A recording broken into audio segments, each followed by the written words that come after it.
Some people in our lives like inflicting disruption and harm, which is a hard fact. Consider this. You can trust someone and spend moments with them, only to find out later that they are the cause of your problems. Today, we delve deeply into a subject that is both exciting and terrifying, identifying the telltale signals that someone is evil.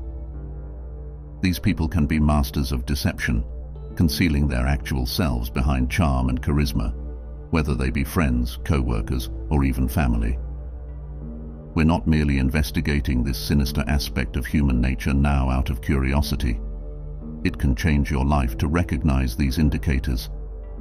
The Stoics valued the importance of leading a life governed by virtue and reason, as well as the strength of perception. Keeping with the Stoic values of knowledge and self-control, we may safeguard our mental health and build stronger bonds with others by recognizing and comprehending these harmful characteristics. Join us as we reveal 5 warning indicators of a flawed individual. You'll be able to recognize these behaviors more easily after seeing this video, and you'll also discover useful strategies to protect your well-being and mental health. And if you value what we're doing, I'd love it if you could click the subscribe button as a small favor. Please watch the entire video. You won't want to miss our exclusive bonus segment, in which I'll give you a practical method for establishing solid boundaries with these people. Together, let's set out on this path to resilience and self-awareness. It's crucial to remember that outward appearances can be deceiving when discussing individuals who initially come across as pleasant and charismatic. These people frequently have a knack for brightening a space and giving everyone in their vicinity a sense of importance and specialness.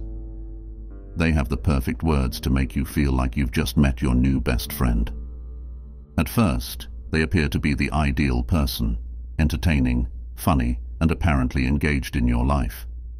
It's simple to fall for their charm and believe you've found someone genuinely unique. But the Stoics urge us to see past appearances and use reason and observation to find the truth. You may begin to see small flaws in their facade over time. Their constant drive to be the center of attention may cause them to overshadow others in social situations. They may interrupt you, talk over you, or even make fun of you in public. These are red flags, not merely eccentricities or indications of an outgoing personality. The Stoics would counsel us to watch these actions objectively, free from the immediate thrill of their charisma. Imagine attending a party where this individual is the talk of the midtown, entertaining everyone with jokes. Being in their circle feels fantastic initially, but as the evening continues, you notice they're controlling every conversation and making everything about themselves. When you attempt to discuss something about your life, they swiftly shift the conversation back to themselves. The Stoic idea of apatheia, or being undisturbed by outside influences, is useful in this situation. If you maintain emotional equilibrium, you can see through their seductive facade and their self-centered character. It's also important to see how people respond when they don't get their way. While someone who is only acting to win your trust may easily become defensive or furious, someone who is truly kind and compassionate will deal with setbacks and arguments with understanding and grace. To restore control, they may snap or attempt to manage the circumstance. According to Stoic philosophy, such responses are unmistakable signs of a lack of virtue.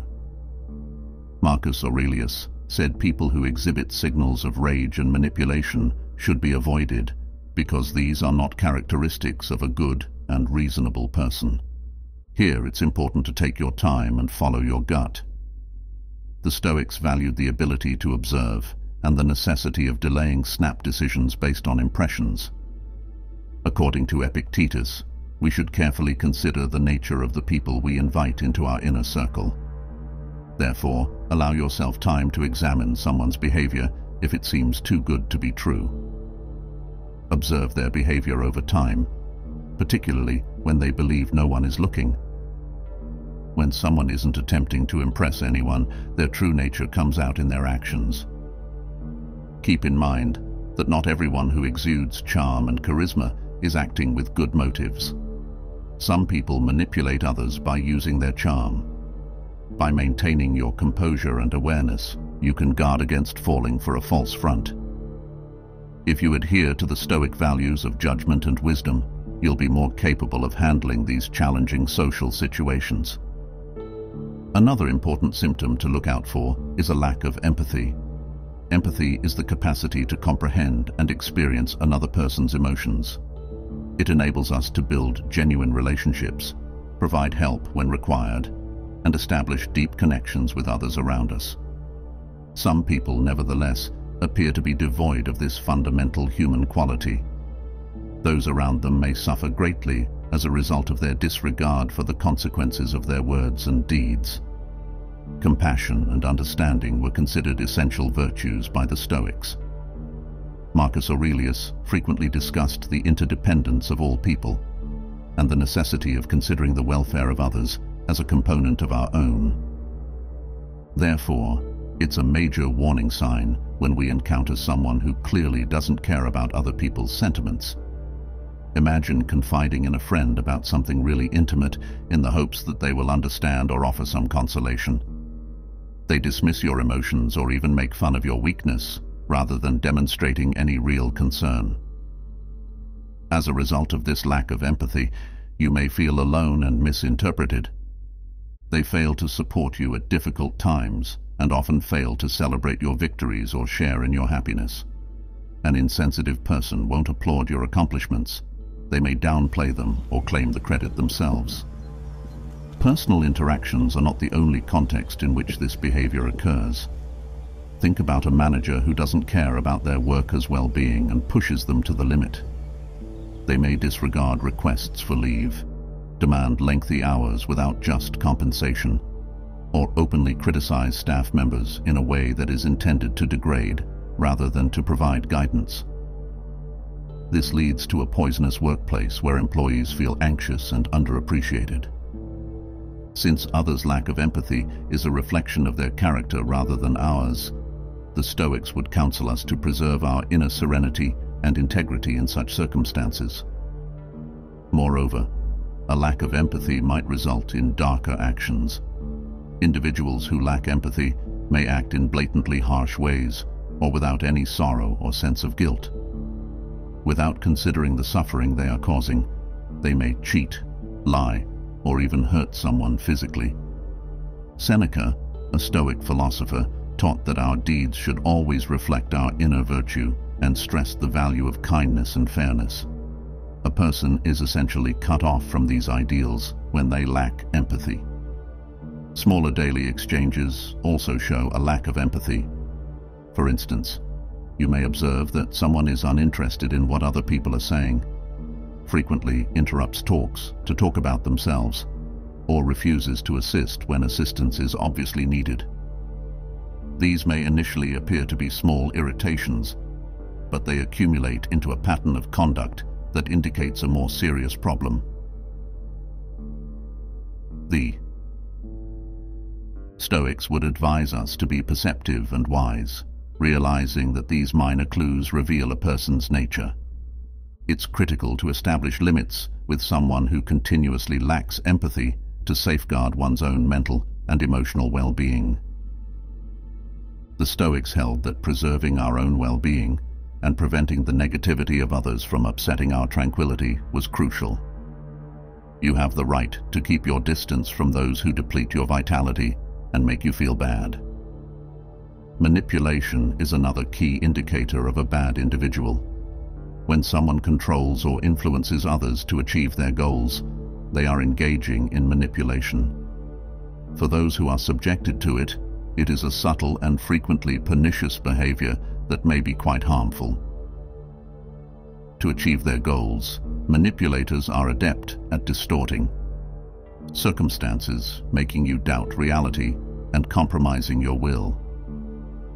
As a result, you may feel bewildered, helpless, and uncertain of your judgment.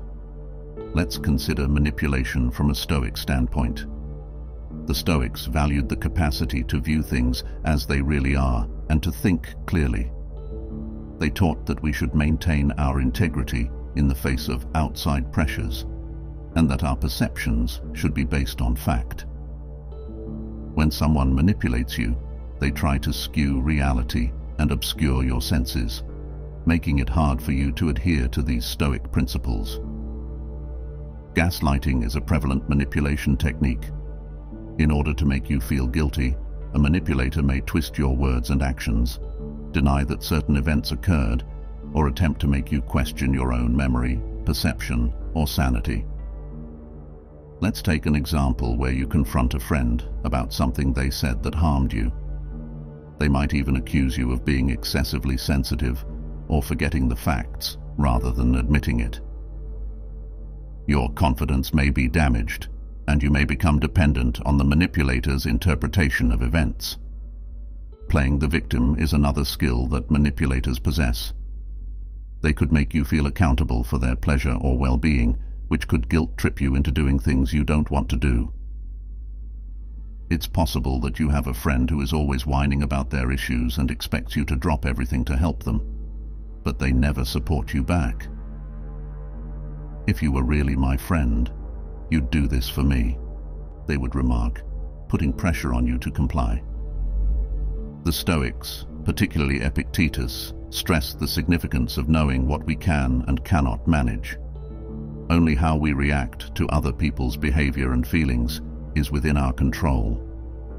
Think about how a manipulator might use charm or flattery to achieve their goals. This can feel fantastic at first. They may give you a lot of praise and make you feel valued. But as time passes, you may discover that their compliments have conditions. When they require you to do anything for them, or when they want something from you, they may compliment you. This may give you the impression that you owe them money or must meet their standards to keep their favor.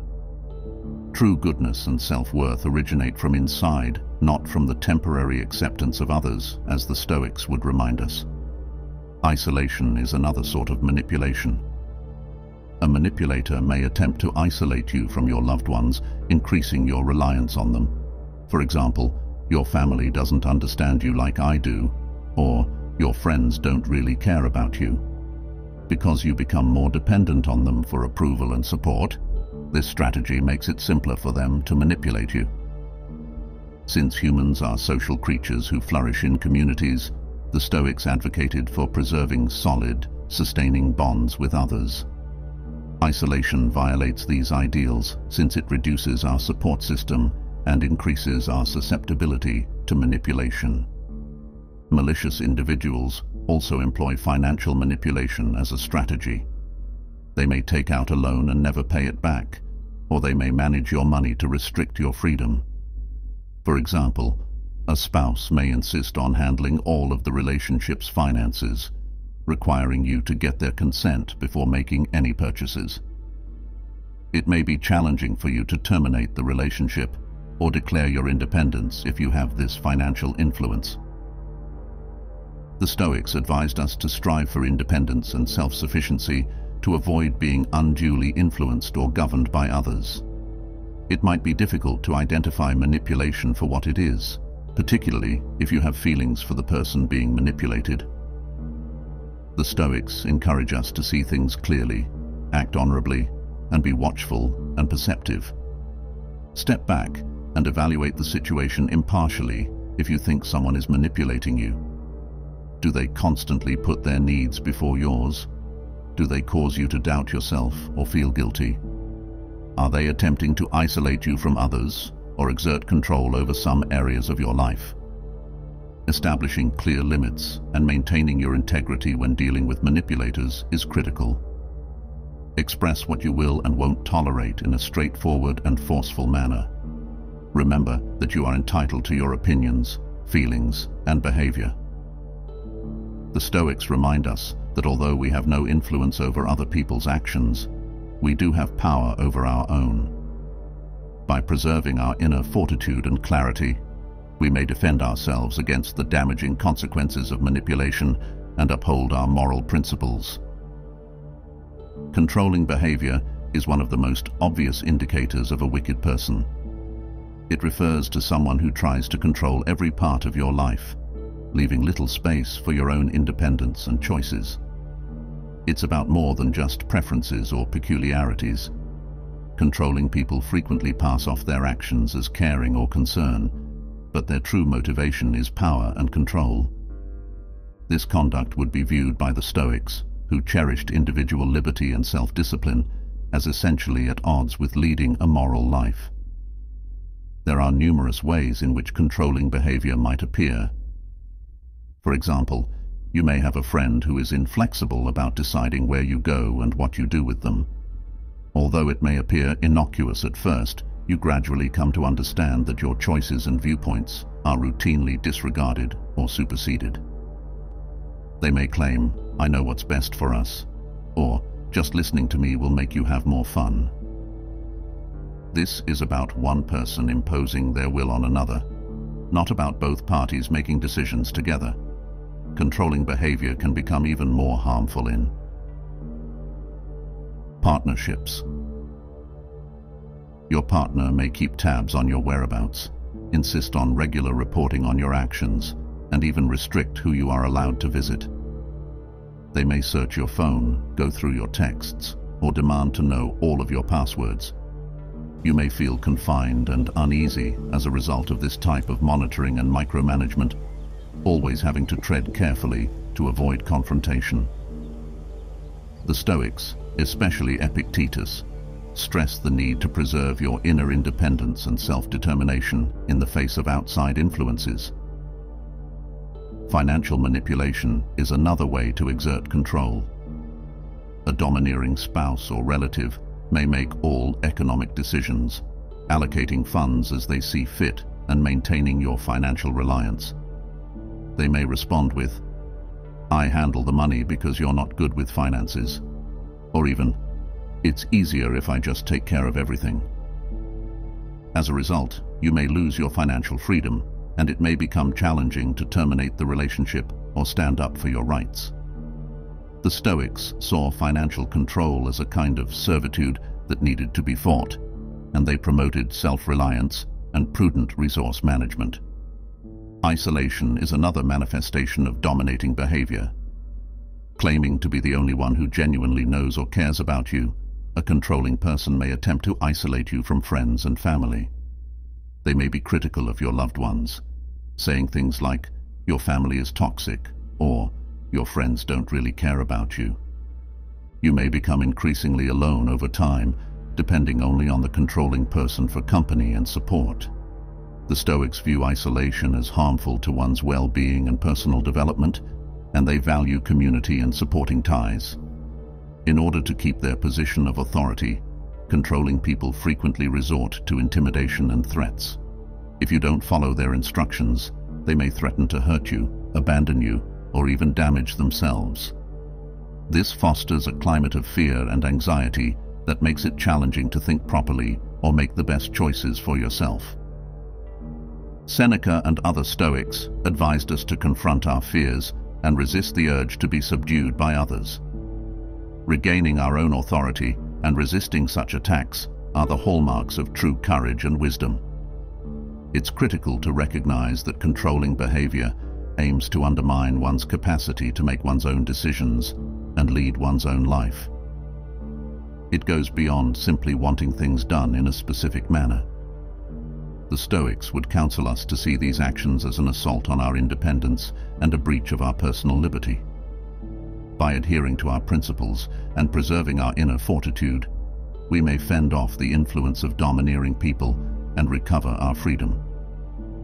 If you're working with someone who acts in a controlling manner, it's critical to establish clear limits and declare your independence. Talk openly about your needs and boundaries, and don't be scared to ask for help from people who are sympathetic to your predicament. Recall that the Stoics tell us that while we have no power over other people, we do have control over our own responses and choices. By being rooted in our values and appreciating our individuality, we may defend ourselves against the negative consequences of controlling behavior and lead more genuine, satisfying lives. Pathological lying is another telltale indicator of a nasty individual. This goes beyond the white lies that most individuals tell occasionally.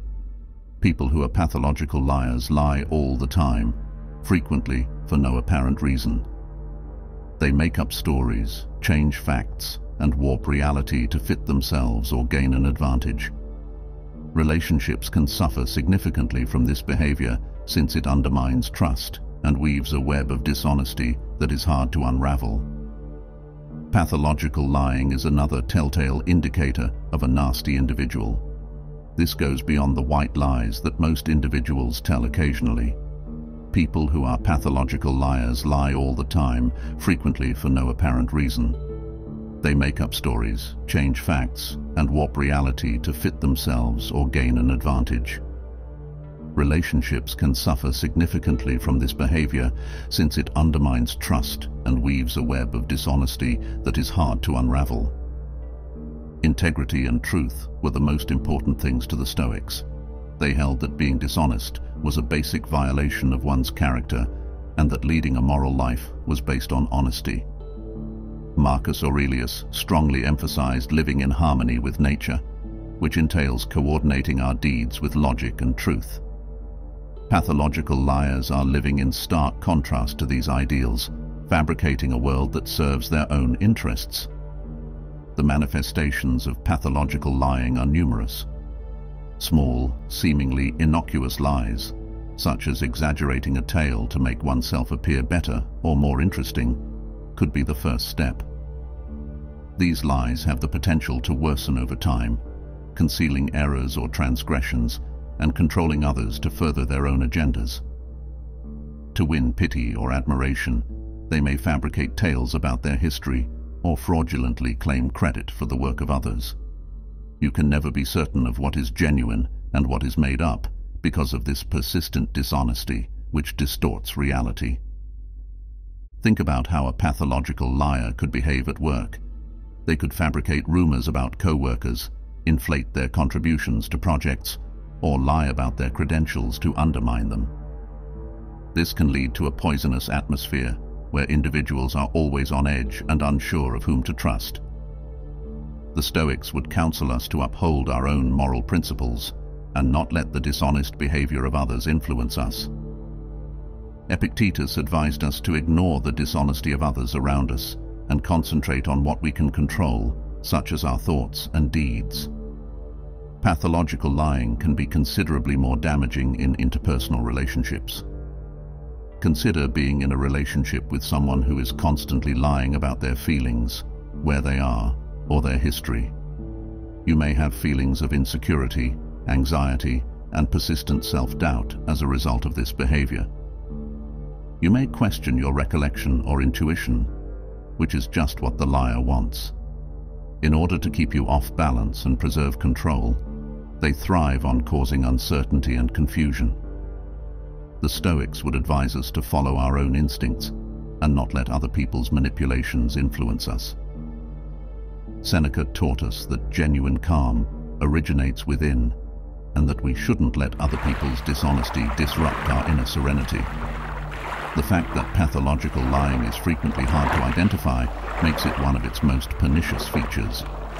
Pathological liars can initially be quite convincing, delivering their lies with such assurance and specificity that it's difficult not to believe them. They may conflate lies and truth, making it increasingly harder to tell what is true.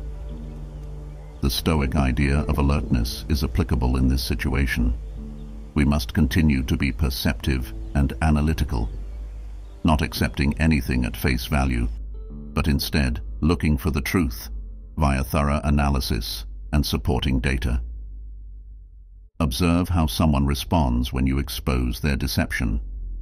Do they start acting aggressively or defensively? Do they attempt to place the blame on you? Or do they present a reasonable explanation that makes sense, even if it's only more dishonest? While a pathological liar may intensify their lies and create an even more complex web of lies, a sincere person will own up to their faults and work to make amends. In the face of such behavior, the Stoics would advise us to maintain our composure and reason, to see it for what it is and not let it agitate us. It's crucial to take into account the long-term effects of pathological lying. It has the potential to weaken the trust that is the basis of any relationship over time. Rebuilding trust is extremely difficult once it has been damaged. You can always be distrustful, wondering if you're being duped again. A poisonous cycle of distrust and animosity may result from this. Building solid, sincere relationships based on respect and understanding was important to the Stoics. If you find yourself in a relationship with a pathological liar, you must determine whether it's better to keep your distance from the destructive influence of a compulsive liar or whether it's worth attempting to regain their trust. Setting clear limits and safeguarding your own mental and emotional health are essential. The Stoics counseled us to uphold our own morals and ideals and not let the dishonesty of others bring us down. Don't be scared to leave a relationship or circumstance based on deception, and be clear about what you will and won't put up with. Remember that keeping a relationship with someone who continuously defrauds you is less important than your integrity and peace of mind. Now, how can you keep your integrity and tranquility while defending yourself against these harmful actions? One of the most important things you can do when interacting with toxic or challenging people is to learn how to set limits. Setting boundaries is crucial for safeguarding your mental, emotional, and even physical health, because it helps you define what you will and won't tolerate in your relationships. According to the Stoics, setting boundaries is an essential technique for leading a moral and peaceful life. They place a strong emphasis on inner calm and personal purity.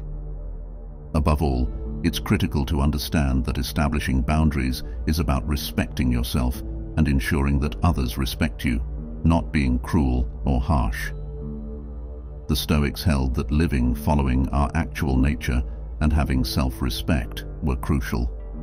In addition to safeguarding oneself, establishing boundaries promotes more positive relationships with other people. When it comes to setting boundaries, clarity is key. You need to be specific about what behaviors you will not tolerate and communicate this clearly and assertively. For example, if you have a friend who frequently belittles you or puts you down, you might say, "I appreciate our friendship, but I won't tolerate being spoken to in a disrespectful manner. If this continues, I will have to distance myself." This approach is direct and leaves no room for misinterpretation. According to Stoic principles, this kind of clear communication helps maintain order and respect in relationships. Another important aspect of setting boundaries is consistency. It's not enough to state your boundaries once and expect others to adhere to them without reminders. You must consistently enforce your limits, even when it's uncomfortable or difficult. The Stoics, particularly Epictetus, emphasize the importance of discipline and perseverance. You demonstrate self-respect and teach others how to treat you by consistently upholding your boundaries. If someone repeatedly crosses your boundaries, it's a clear sign that they do not respect you or your limits, and it may be necessary to reassess the relationship. It's also important to remember that setting boundaries is not a one-time event, but an ongoing process. As relationships evolve, your boundaries may need to be adjusted.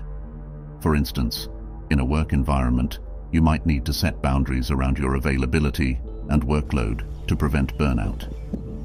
You could say to a colleague or supervisor, "I am happy to help with this project, but I cannot take on additional tasks beyond my current responsibilities." The Stoics would advise us to balance our duties and not overextend ourselves to the detriment of our well-being. Managing the pushback or resistance you may have is one of the most challenging parts of establishing limits.